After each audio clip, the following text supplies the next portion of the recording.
I was kidnapped and forced to be a maid for a wealthy man in Thailand. This is my story. I went solo traveling around Asia 7 years ago, and Bangkok was my second last destination.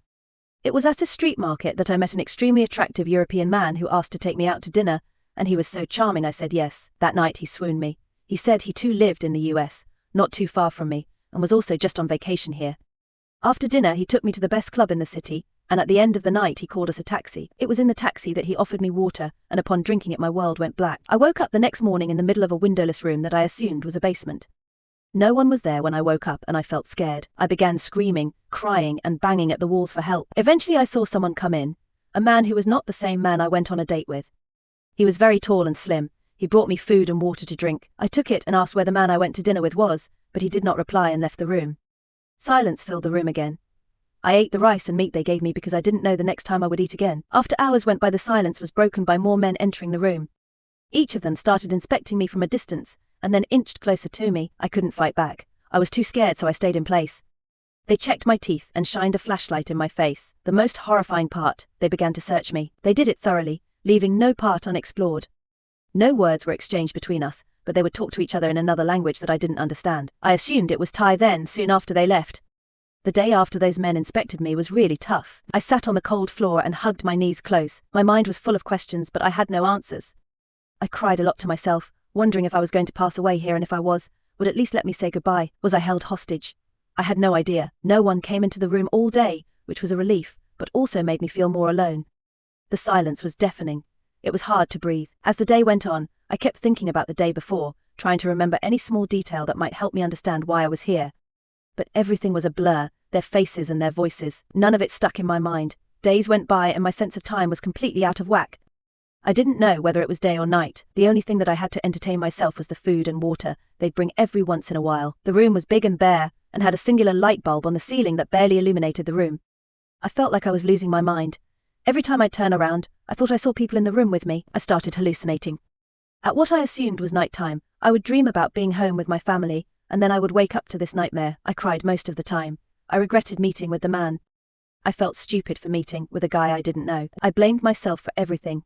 One day the slim man walked in and didn't bring any food with him. He only brought a glass of water. I took it, and after a few hours, I started feeling woozy. I fell asleep. I didn't know how long I was out. I woke up in a new location, which was in a beautiful bed of silk. The room around me was spacious with a high ceiling, and the walls had classic pieces of art on them. There was a large fireplace to the far left side of the room, and a man sat in a chair looking back at me. I screamed and tried to escape. I jumped out the bed and ran towards the door, but it was locked. I looked around the room frantically, trying to find any other exit. The man sitting in the chair just watched me as I ran around the room screaming for help. I couldn't find a way out. I yelled at him and told him to let me free. I told him that people knew I was there, and they would call the police. He just looked at me. My stomach felt uneasy. I felt like I was going to throw up. I began to cry as I realized that I was stuck there. He came over and tried to console me. I wiggled out of his grasp and moved away from him. He began to speak to me in really broken English. He told me that he purchased me and I was supposed to be a maid for him. He said that I was welcome to anything in the kitchen and could join the other girls later that day. I would have my own room and my duties would be to cook and clean for him. He offered hundreds of thousands of dollars for this. He seemed to be a man of power here in Thailand because of how he was living and how much money he seemed to have. There were 5 other girls there who served him and had to have been brainwashed into loving him. I saw this as the days went by. Either they were the best actresses in the world, or they genuinely loved him. Days then weeks went by and I started working with the 5 other maids. When we were alone in our rooms, I would try to talk to them and see if they would keep up the facade of being happy there. But each and every one of them told me they were content and grateful that this man took them in. I watched them as they served him, each with precision and grace. It felt mechanical. Their smiles seemed too practiced and their eyes were empty. I chose to conform and obey the man too, because truly I was extremely scared of what was going to happen if I decided not to do so.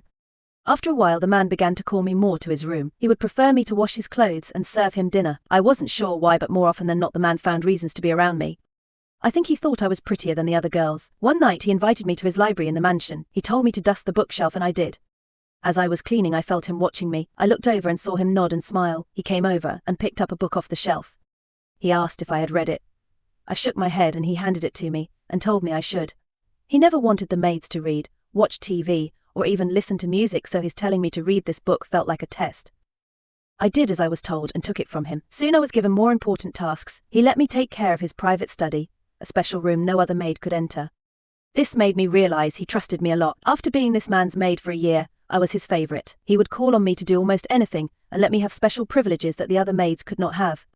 This infuriated the other maids, and I could hear them talking about me behind my back. They just didn't know about the trick that I had up my sleeve. One night after cleaning the man's private study, I noticed a cell phone sitting inside the drawers of his desk. I hesitated and looked over my shoulder. I needed to know if this was a test, so for the first night I left it there and made note of where I found it. The next few days, as I cleaned his private study, I checked again and again, and the phone would be there, 2 drawers down on the left side of the desk. On the 5th day, I decided to open it. Luckily enough, there wasn't a passcode on it. I tried to contact anyone in the US. I hoped that my message would reach them. There was only one bar of signal that flickered in and out, so I grabbed the phone and walked around the room to find a better signal. I couldn't find any, so I climbed on top of the desk. Adrenaline flowed through me at the thought of being caught. I scrolled through the phone's contacts. Finally, I found a spot where the signal stayed lit. I quickly dialed a number, but it was difficult as my hands were trembling. The phone rang. The ringing felt like an eternity, and I was sure no one would answer until I heard a voice on the other side saying hello. I felt my muscles finally relax. I was so relieved they answered. I said hello and asked if they could hear me. They asked me who I was, and I told them. I told them everything from the guy who invited me out to dinner over a year ago by this point, to the weeks in a basement, to now being trapped in a mansion in Thailand. I begged them desperately to help me. They said they needed my exact location, and I couldn't tell them anything, but it was a large mansion with many rooms and was owned by what I assumed was a government official in Thailand. Asaya, I asked if they could track the phone call to see my location.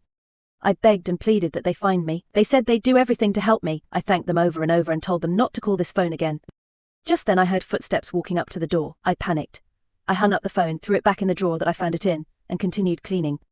My heart raced. The door creaked open and the man entered. He looked at me and smiled. I forced a calm smile, hoping he hadn't noticed anything unusual. The morning after I made the secret phone call was really strange. The mansion was super quiet. It felt like I could barely breathe. I barely slept that night. Every little noise made me jump. But the next morning I saw the sunrise and knew it was time for me to start my day. All day as I cleaned and moved around the house, I felt like the man was watching me. He had smiled at me the day before, right after I hid the phone back in the drawer. Did he know something? I tried to act normal, but my heart was racing. As I finished my work for the day, I was super tired, but I couldn't relax. I didn't know if the police would come to rescue me, or if the man would find out I called for help. Days turned into weeks as I waited for the police to come. Each hour felt more agonizing than the last. During this time I kept doing my job as usual, cleaning and helping around the big mansion, making sure everything looked perfect. I was really careful so that the man who owned the house and the other maids wouldn't notice anything different about me. They all went about their day like robots, doing their tasks perfectly and not talking much. Every chance I got, I would secretly check the cell phone I had found.